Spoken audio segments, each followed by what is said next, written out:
দীর্ঘদিন বিদ্যুৎ সংযোগ বন্ধ থাকলেও মিটারে এক মাসে বিল এসেছে 1,67,000 টাকা, যা দেখে হতভম্ব হয়ে পড়েছেন গ্রাহক। কুমিল্লা নগরীর ছোটরা কলোনির বাসিন্দা তানজিদা আক্তারের সঙ্গে ঘটেছে এমন ঘটনা।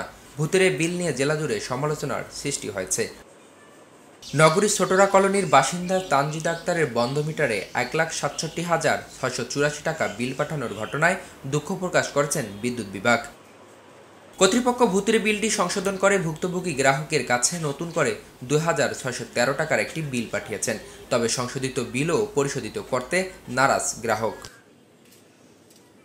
গতকালকে একটা বিল পাঠাইছে আমার হাতে, যে বিলটা 1,67,000 টাকা কমাইয়া 2,600 টাকা করা হয়েছে।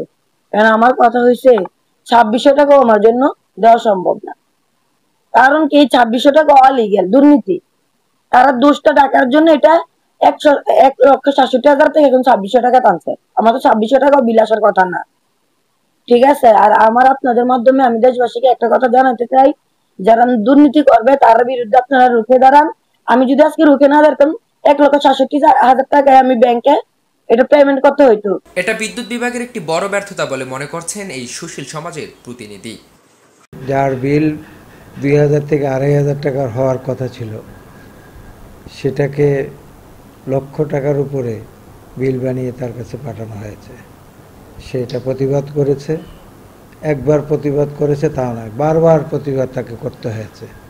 এটা বিদ্যুৎ বিভাগের একটা বড় ব্যর্থতা। এখানে নিশ্চয়ই কোনো ক্রাইম জুম এটার সাথে জড়িত আছে।